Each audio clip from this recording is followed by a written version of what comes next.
Lighting is one of the top fundamentals in basic video creation, but I see so many people get this wrong. That's why today I want to share how to light your videos and your live streams in an easy and inexpensive way. And we'll do that right when we get back. But make sure you hit that subscription button and that notification bell, and I'll see you in 3, 2, 1. Welcome back. Well, I'm so glad you're here because we are going to make your videos look great, and lighting is so important for 2 reasons. 1, if people can't see you, they can't connect with you. And 2, proper lighting or even decent lighting really ups your production value. And if your videos don't have good lighting, it's perceived as poor video quality and people won't even stick around to watch your video. So with that in mind, there's also a lot of hubbub from the pro production world, which I'm in, with the must-haves, and you should never use this. And what I'm sharing today is from experience. I'm going to tell you what I think you need, what's nice to have, and what you never really need to think about. With so many lighting options out there, my first go-to when I'm on a home studio makeover with someone, I ask them if they have any natural light. If you can set yourself up in front of a window and you have nice, beautiful, even light coming in, that is my first choice. The only cons to those are, first, you're going to lose your light, right? It's not consistent. And if it's cloudy, you might not have the same light. If the clouds come in over the sun, if the sun comes out through the clouds, it's going to change your lighting. So it is a little bit fickle, but some people have beautiful rooms where the light really doesn't change through a window. That would be my first choice. Now, if you don't have natural sunlight, my fave, I just made that up. It's not a word, but I love me a good ring light, but it has to be a good one. The ring light that I love is the Neewer, Newer 18-inch dimmable light. It comes with its own tripod. It comes with diffusion, and it also does not take up a lot of space. Again, in the pro video world, when they're talking about soft boxes and cowboy lighting and 3-point lighting and all of this stuff that sounds really, really good, who has room for that? If you do, great, still wouldn't be my second option. But anyway, I love this ring light for so many reasons. Again, has to be dimmable. As the light changes in my room, I can adjust how much or how little light comes through. I can move it farther away for it to be softer. I also use a double diffusion, which I highly recommend if you're going to use this light. It comes with 2 hard diffusions. It comes with a white one and an orange one. You need to just take that orange one and throw it in the garbage unless you want to look like a Oompa or our former POTUS, because there's no reason for you to show up orange. I know what they're trying to do. They're trying to make a warmer look, but it just looks bad.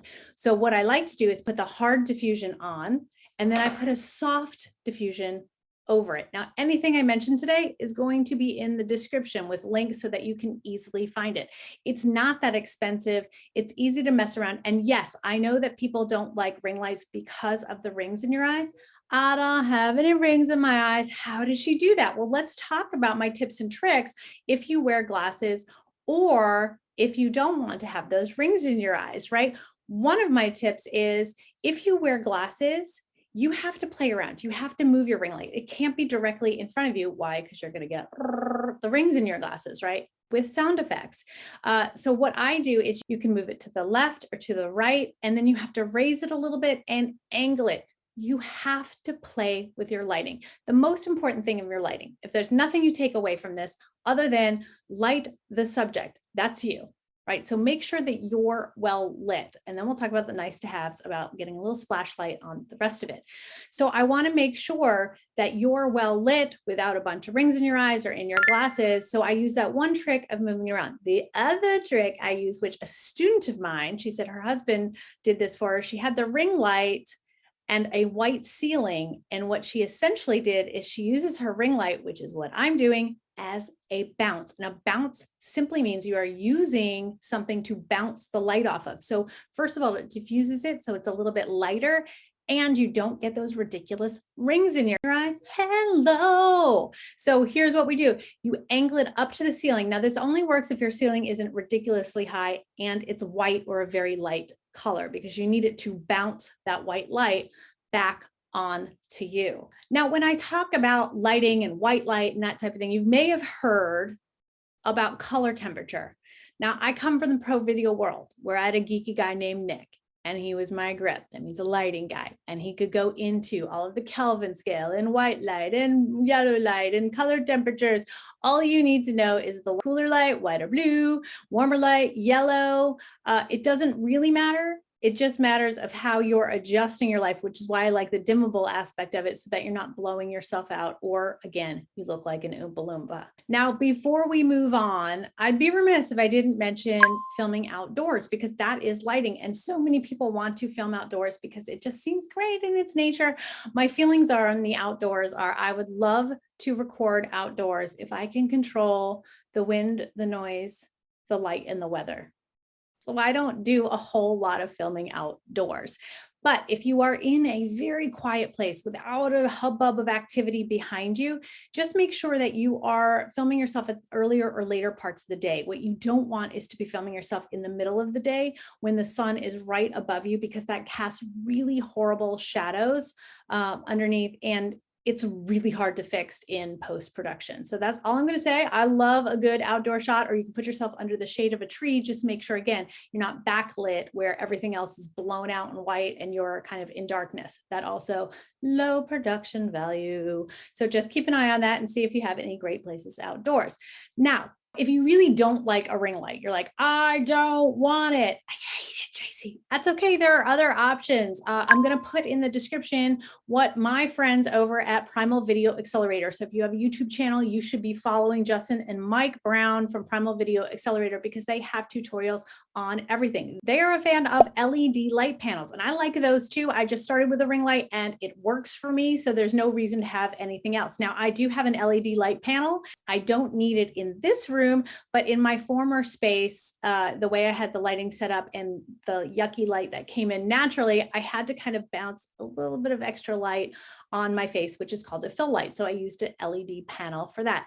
Again, in the description, if you want to go check out what the guys from PVA recommend. Okay, now I have to talk about the lighting I don't like, and that is the soft boxes. Listen, my dad was a professional photographer. We had soft boxes all over our house. Every time we traveled somewhere, we're bringing the soft boxes with us. And there's 3 reasons I really don't like softbox lighting.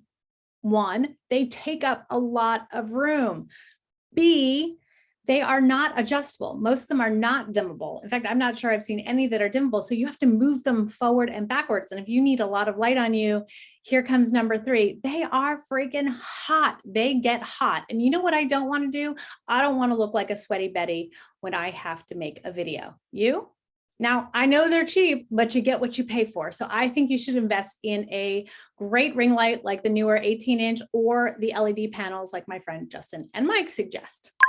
Now, I want to encourage you before I go to really play around and have some fun with your lighting, because this is not a one and done. Again, as your room light changes, as you change locations, lighting is the first thing you have to think about, because we want to make sure that you are lit up properly first. Then we can play around a little bit, right? There are things called hair lights and kick lights, and they are what they sound. Sometimes we'll put a hair light up and out of frame and it's just coming right back here, right? So it's angled down. I don't have one on now, where it kind of lights up the back of my shoulder and my hair. What does that do? It creates separation between me and my background. And speaking of my background, you can also have a kick light. And a kick light is just a light that is shining up onto your background to do just that. Kick it up a notch on your background. But again, these are secondary things you want to think about when you're making your video. The first is you, then you can play around with your background. Now, I also want to mention green screens, because I don't mind when people use the green screens, as long as they're using them right. I have too many times seen so many people use the virtual backgrounds really badly in Zoom. But there are 2 things about a green screen. The first one is your lighting. Your green screen has to be perfectly flat, perfectly lit. And again, you need some separation between you and the green screen. So that's some place where I want to make sure you would have a light on you, and then you would have maybe 2 kick lights or background lights, or even 2 bigger lights just for the green screen, to make sure that it is perfectly even and perfectly lit. Because what the computer system, regardless of whether it's in Zoom trying to do a virtual background, it's trying to extract you from the background. So help it. Right? If your background is one color and perfectly lit and not wrinkly, perfectly flat and you're far away from it, it just makes the keying or the separation of you and the background much, much easier for the system. Now you might be thinking, but hold on, Tracy, don't leave yet, because I need to know, like, how far should the light be from me? How high should it be? How much lighting do I need? And this is again where we're going to play, but I can tell you that my ring light is about 24 inches or 2 feet from me, right? And because it's angled up about 6 feet off the floor, bouncing off of my white ceiling, which is actually about 8 feet high. What you need to do is play, right? If your light is way too close, you're going to be very blown out. Vampire is what I call that. If it's too far away, you'll be in darkness. The other thing I want you to look, if you are using a ring light and you're using it head on, it's great if you have your phone in there, because the ring is going to be all the way around you and it's giving you even light.